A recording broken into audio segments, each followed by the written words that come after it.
And they all said to me, Surinder, you can build it, own it, but we must manage it. And I said, no, I want to manage it myself. No chance, we can't risk someone destroying our top brand. So I really got pushed into saying, only if we operate it. And again, I didn't give up. I kept chasing Accor. They're the largest hotel company in Europe, on Ibis, Novotel, Mercure, Sofitel. And I called the MD and I said, Michael, just come and see how I run my properties. He said, well, Surinder, we won't give you a franchise. I said, if I don't do it with you, I'll do it with someone else. I've got great presence at Heathrow. So he came, looked around Heathrow, Gatwick, Manchester, and didn't hear anything for about 2 months. And then suddenly I get a call from him and saying, Surinder, I've been sending mystery guests to your properties. We have never franchised Sofitel to anyone in Europe before. We're not likely to, but we'd love to work with you. So we'll give you a franchise. So that was a wonderful feeling. So the bidding kicked off. BAA invited, it was by invitation only, they invited 12 companies, Hilton, Marriott, Intercontinental, all the big companies, Radisson and so on. And it went from 12 to 6 to 2. And it was us and Marriott. And everyone in the marketplace, after our final presentation, said, oh, Arora, no chance, Marriott have got the bid. And you know, after we heard that comment 2 or 3 times, I rang up BAA and their advisors and I said, look, if you've made up your mind, please put me out of my misery. It's like waiting for your exam results. And they said, no, we haven't decided yet. And I was in Scotland a few days later, and we were driving back to the hotel, and I got a call from CBI, who were advising BAA and saying, Surinder, I've got some news for you that you might want to hear. And I will never forget that time.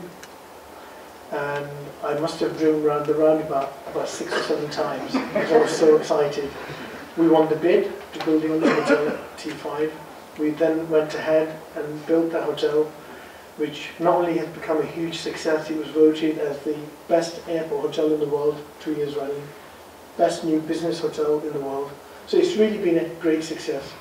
And now we are going to be, in the next couple of months, we're going to be building, or started to build, our latest flagship at the O2 Arena, not far from here. We're going to be building a 450-bed hotel. Again, it would be state-of-the-art.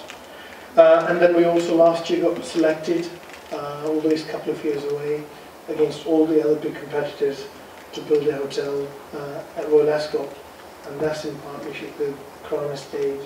And you know, I was like, you know, not only did we beat all our other competitors, including Marriott again, but then they said, oh, you need to go and do a presentation to Prince Charles or the Queen. And I said to Sinead, one of my development directors, I said, you've got to buy yourself a frock that we're going to go and see one of the royals. But you know, it's been a wonderful journey. All I would say, just from my own personal experience, one, never ever give up in life.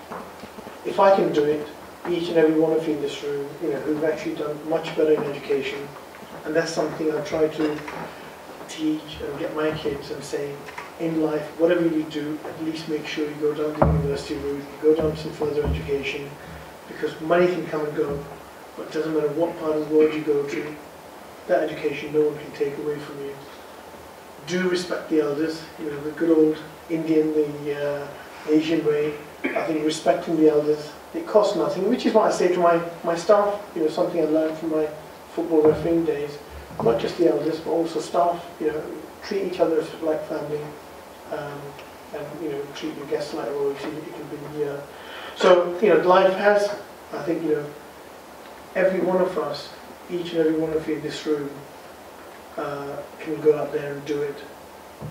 There are going to be lots of ups and downs in life, and I was about 23, 24 when I was in Abbey, and I was having a really bad month, and this South African guest speaker came, and he just drew a wave, and he said, that's life. And I looked at the guy next to me, and I said, this guy nuts? You know, what's he talking about? And he said, a lot of people in life think they're winners when they're on top of the hill, but the real winners in life are down in the valleys. And if you push yourself up once in life, you'll always be a winner. And I think every one of you in this room, and I can't say enough that you've got someone here as a dear friend, as a mentor. We've got someone here who want to see success. He's got no agendas, he's got no personal, I mean, he's done so well himself at such a young age that I think everyone, not in the country, but in the world, would be proud of. And he's someone who wants to say, actually, I want to help my Tamil community. I want to see, you know, if the Punjabis and the Gujaratis and if everyone else can do it, why can't the Tamils do it? And I think each and every one of you have that support that people like myself and Tish didn't have. So I think before I get thrown off stage, enough from my sort of background. I'm sure we'll come back on Q&As. But wishing you all the very best of luck. Thank you.